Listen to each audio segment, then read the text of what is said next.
Salut les beautiful, j'espère que vous allez bien. Aujourd'hui on se retrouve pour une nouvelle vidéo Get Ready With Me. Parce que j'en avais envie, tout simplement. Donc aujourd'hui je me prépare pour une occasion spéciale, oui ou non. En fait ce soir je vais voir le spectacle burlesque de Chad Michaels et Farrah Moon. Je vous mets c'est leurs deux Insta ici. Donc ce sont deux drag queens de RuPaul Drag Race. Évidemment, j'ai les yeux qui pleurent. J'ai mis mes lentilles il y a pas longtemps. Donc voilà, donc elles ont repris le film burlesque. Elles ont créé un show spécial. Enfin un show. Donc voilà, donc c'est le collectif Club Kids UK qui les fait venir en France. Ils font venir pas mal de queens en France en ce moment. Donc ce que je vais faire aujourd'hui, c'est que je vais faire un petit make-up. Et puis voilà, et puis on va commencer tout de suite parce que je crois que je suis pas du tout en avance. Je pars dans 2 heures, ça va. Alors pour débuter, alors j'ai déjà hydraté ma peau, là j'ai un soin qui pose sur les cheveux et je pense que je vais le laisser comme ça fera ma coiffure ish. En fait j'ai deux soins, j'ai un soin repigmentant jaune sur la mèche et j'ai un soin classique sur le reste du cheveu. On va commencer par le teint évidemment. Je vais utiliser cette base-ci aujourd'hui, c'est la Double Duty Beauty de chez Tarte et je voulais en essayer une autre. Celle-ci, donc c'est pareil, c'est la base Shape Tape. Que je vais utiliser du coup sur ma zone T. Apparemment Camille l'a utilisée et elle est super bien, elle matifie très bien. Donc on va voir ce que ça donne aujourd'hui. Donc tout d'abord je prends ma base classique Double Duty Beauty. Alors je sais pas ce que j'ai dû faire une réaction allergique, j'ai les mains qui pèlent entièrement, je sais pas si vous voyez. Du coup j'ai déjà mes mains qui sont propres, j'en mets une pression et demie, clac. Ça ressemble à du lait clairement. Donc, je vais mettre, je vais pas trop en mettre en haut non plus. Donc je prends ensuite la base comme ça, avec la petite éponge. J'en prends un tout petit peu. Alors c'est la première fois que je l'utilise. Ah ouais. Ouais. Ça matifie bien en tout cas. Donc j'ai insisté là où j'ai des pores. Bon, en tout cas c'est tout doux. Au niveau du fond de teint, on va utiliser lequel aujourd'hui? On va utiliser je veux pas un truc très courant, le Fan Sealer de chez Tarte. C'est la teinte Fair Neutral que j'utilise. Elle est un tout petit peu claire, mais on viendra corriger ça. Et je prends mon éponge Shape Tape également. Je crois que c'est l'éponge chez... Oula. Bon, de pression, c'est largement assez. Alors, il a une odeur celui-ci. Je saurais pas vous dire laquelle. Mais il a une odeur. C'est pas forcément une odeur comme le reste des produits Tarte qui sentent généralement la coco, etc. Là ça sent, je sais pas, ça sent le cosmétique, mais je suis pas une odeur dont je suis fan. Par contre j'adore le rendu de ce fond de teint, je trouve qu'il a vraiment un très beau rendu. Il est pas très épais mais il est juste assez courant. Donc, franchement j'aime énormément. Donc oui, j'ai déjà eu des retours, surtout en MP sur Insta, comme quoi j'étais vachement clair. Alors oui, je mets des fonds de teint très clairs. Mais déjà parce que si vous regardez bien ma carnation, je suis pas hyper foncé. Mais après effectivement j'aime bien éclaircir ma peau parce que tout simplement c'est mon truc. T'es pas obligé de faire pareil. C'est vrai que moi j'aime bien éclaircir un petit peu ma peau, ça. Je sais pas, c'est mon goût, que voulez-vous. Au niveau de l'anti-cerne, j'ai utilisé mon Shape Tape en Fair Neutral. Les couleurs sont vraiment faites pour aller ensemble, j'ai l'impression, parce que c'est pas la première fois que je les utilise ensemble. Et je trouve que vous voyez, il est légèrement plus clair que le fond de teint. Donc du coup, ils vont très très bien ensemble. Alors je sais pas si ça marche pour toutes les gammes. Je vais légèrement ici. Alors je m'excuse d'avance si vous entendez les voitures, les enfants, tout ça. C'est juste qu'il fait super chaud, que je suis obligé d'ouvrir ma fenêtre et si je ne l'ouvre pas, si je l'ouvre, forcément vu que j'ai une école à côté, il y a du bruit. Hop. Je viens blender.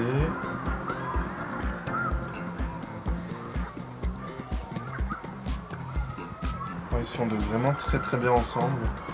Franchement, je suis vraiment fan des produits Tarte. J'ai eu la chance d'en recevoir et de pouvoir en tester plein. Puis il hurle. Et franchement, en tout cas niveau teint, les yeux c'est pas ce que je préfère pour la simple et bonne raison que bon, la plupart des palettes que j'ai moi, elles sont pigmentées. Le problème, c'est que c'est pas très jovial. Hein. Donc moi, j'aime bien les palettes multicolores, etc. Et c'est pas tout à fait le cas de chez Tarte. Mais bon. En soi, la qualité est là, donc on peut pas non plus reprocher. Tout de suite, avant que ça sèche, je vais utiliser ma poudre de chez Huda Beauty, la Easy Bake en teinte Pancake, et je vais venir baker le dessous de mes yeux, pour pas que mes dessous d'œil marquent. Voilà. Mais franchement, l'éponge Tarte, je l'aime énormément. Alors, pour la beauté par contre, hein, pour le Club Kit, je suis pas, elle est trop fine, enfin elle est trop molle. Mais pour la beauté, c'est vraiment super. Et la vidéo n'est pas sponsorisée malgré le fait que j'ai un t-shirt Sephora Love Tarte, un pull. La vidéo n'est absolument pas sponsorisée, hein, c'est juste que... C'est une des rares marques qui m'a envoyé des produits et bah, pour le coup je les utilise. Pour le reste du visage, du coup je vais utiliser la poudre Tarte qui est un tout petit peu plus foncé, donc du coup ça va refoncer un petit peu le fond de teint, ce qui n'est pas forcément plus mal. Donc ça, il y a une petite houppette avec, donc je vais venir à la houppette. En fait elle est un peu plus dorée à la poudre, alors je sais absolument pas, je me suis pas vraiment renseigné sur le sujet d'ailleurs. Je sais pas s'il y a plusieurs teintes de cette poudre. Je me bosser un nom, ça doit être la Shape Tape. Ouais, la Shape Tape. Il n'y a pas de numéro, donc je pense que c'est censé être la translucide. Donc petit bémol, parce que bah, pour les gens qui ont la peau plus foncée, ou justement qui ont la peau très claire et qui veulent la garder claire, c'est pas tip top. Mais bon.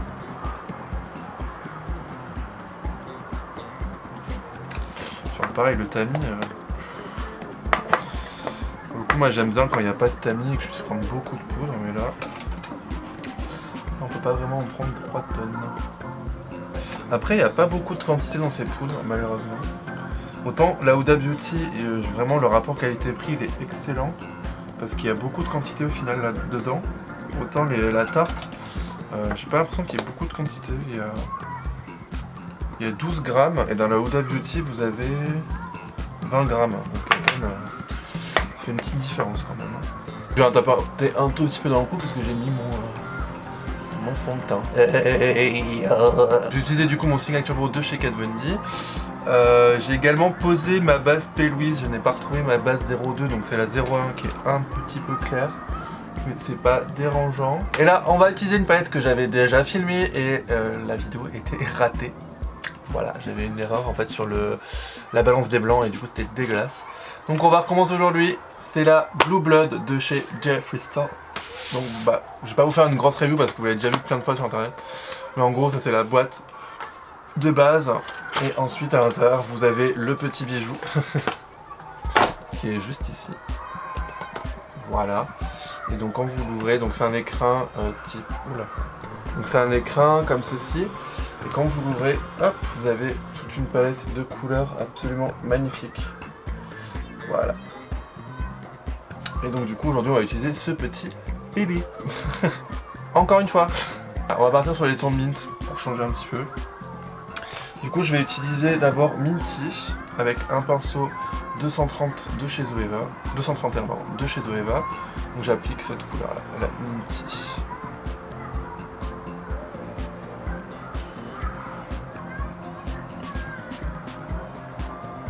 J'ai vu pas mal de reviews qui disaient que c'était pas très pigmenté, etc. C'est des couleurs pastel, donc c'est tout à fait normal que ce soit pas genre ultra méga pigmenté. C'est du pastel quoi, c'est pigmenté mais à leur hauteur. Une fois que la couleur, le dégradé me convient, je vais venir directement avec la couleur Flourishing qui est juste ici. Donc celle-ci.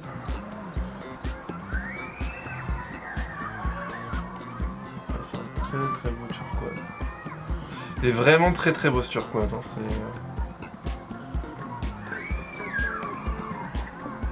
Je suis vraiment désolé pour les cris d'enfants, je me répète. Alors j'ai aucune chute, ça a été dit dans beaucoup. Faut quand même le noter, il n'y a aucune chute avec cette palette, c'est juste extraordinaire. Et les couleurs elles se font de...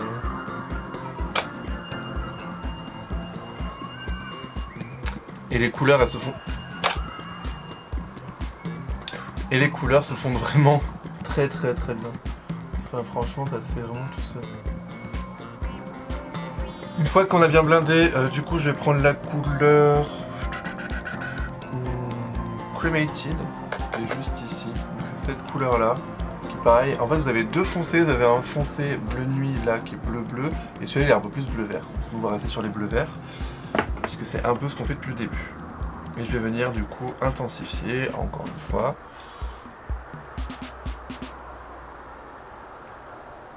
J'ai peut-être pas mis assez. Ah, c'est mieux.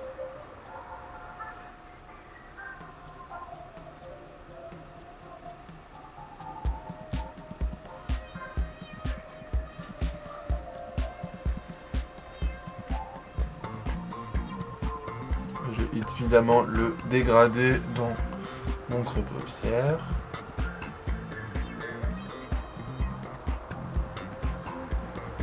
N'hésitez pas à tâcher en dessous vers la paupière mobile, parce que comme ça, quand on va venir nettoyer après, c'est pas très grave. Si vous en mettez trop, après, ça gâche tout votre travail. Et du coup, je reprends mon pinceau 231 de tout à l'heure, sans remettre de matière dessus, et je viens juste légèrement fondre les deux matières. Les deux couleurs. Je reviens prendre ma base P Louise 01 du coup, puisque c'est la seule que j'ai. Et je vais venir en fait couper ma paupière.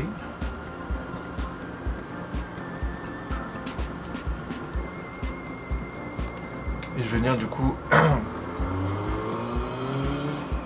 C'est insupportable ces voitures. Du coup je vais venir faire un cut crease, enfin un semi-cut crease, ou comme vous voulez. Ouais, je vais venir nettoyer tout ça.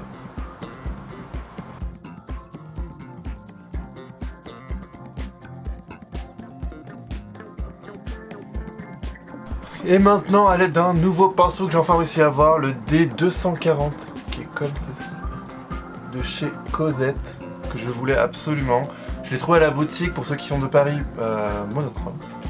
Voilà. Vous avez une boutique, je vous mets le lien dans la barre d'infos de toute manière. Ils vendent plein de marques qui ne sont pas disponibles en France, donc autant ça savait. Donc du coup, on va servir pourquoi ? Pour poser des fards irisés. Donc du coup, en fard irisé, on va faire très simple. Je vais d'abord utiliser Untitled, qui est juste ici. Ah, c'est le pied. Oh mon dieu. En fait, ce pinceau, il est assez connu pour poser très bien les fards pailletés et irisés. Et là, je vais utiliser succinctement, on va dire, la couleur Crystal Fresh et Coolman. Donc ces deux-là.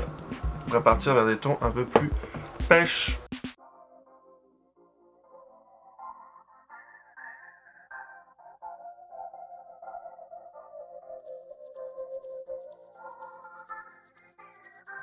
Avant de passer au ras de cils inférieur, je vais mettre du crayon dans ma muqueuse en haut et en bas, on va mettre. J'ai un doute. Et ensuite prendre un crayon rétractable de chez NYX, donc c'est la couleur noire tout simplement. Et je vais l'appliquer à mon ras de cils inférieur en guise de base.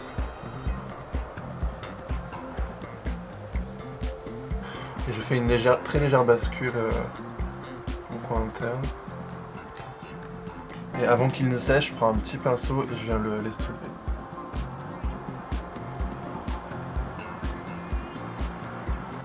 Par-dessus, je viens reposer la couleur crématite de tout à l'heure. Et je viens l'estomper avec la couleur Flourishing.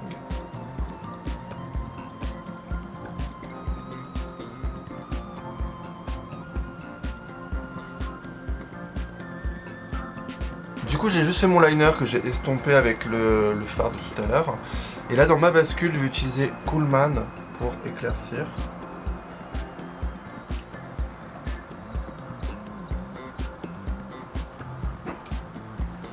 Tout simplement. Et je vais ajouter un petit truc en plus. Je pense que je vais prendre le crayon de chez Marc Jacobs. Alors la couleur, c'est Whirlpool, je crois. Non, c'est Odyssey. Donc ça. Et je vais juste crayonner ça dans ma muqueuse inférieure. Alors, je les trouve légèrement secs les Marc Jacobs, mais je les aime beaucoup. Je suis désolé, ça va être un peu chiant à vous montrer. J'arrive pas trop à le faire avec les lentilles. Je le fais hors caméra et je vous montre juste après. Alors en termes de fossiles, je vais utiliser les Slayer de chez Rouge and Rogue. Bon, ils sont pas tout neufs, hein, je vous avoue qu'ils commencent à... Focus. Voilà. Ils commencent un peu à être vieux, mais je les aime toujours autant, du coup je vais utiliser ceux-là. Moi j'utilise tout le temps ma colle de chez House of Lashes, je l'ai en blanc et en noir. Donc la blanche en gros, elle est transparente. La noire par contre, elle va teinter. Donc c'est bien, par exemple moi j'utilise beaucoup pour le Club Kit parce que mes fossiles ont tendance à vite se tacher. Et comme ça en fait ils les renoircissent. En revanche, il faut avoir un trait de liner en dessous parce que ça colore. Donc dans le cas où vous tapez à côté de votre ligne d'eyeliner, vous aurez une belle tache noire. Donc c'est pour ça que là par exemple aujourd'hui mon trait de liner n'est pas super gros. Moi je préfère jouer la sécurité avec la colle transparente.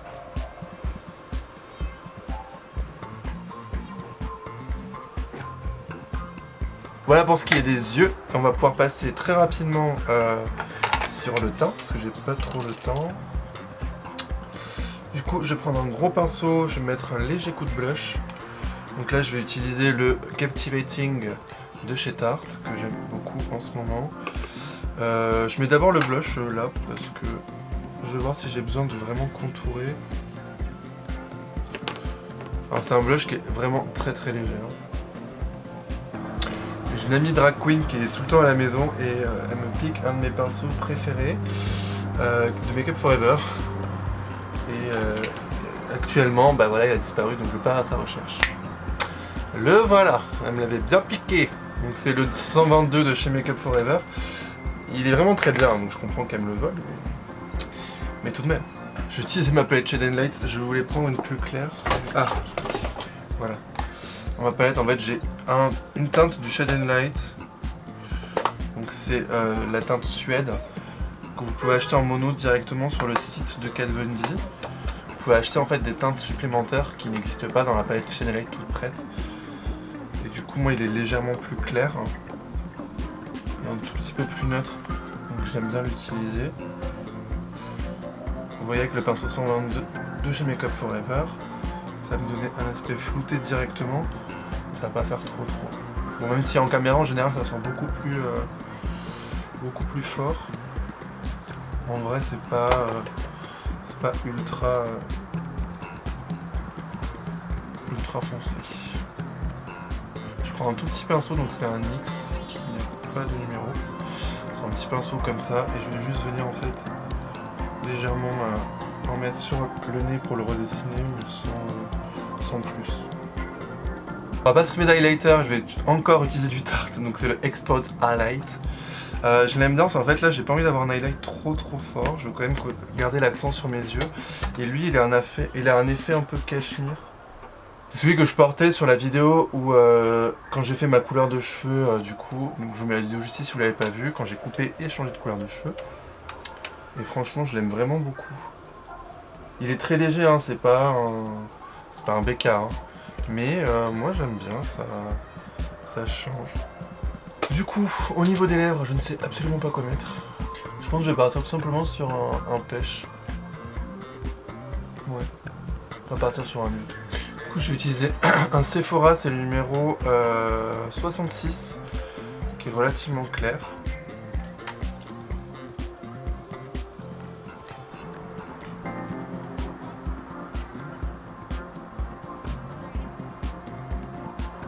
Pour apporter un tout petit peu plus de dimension, je vais utiliser le Child Star, qui est un tout petit peu plus clair, il est de chez Too Faced.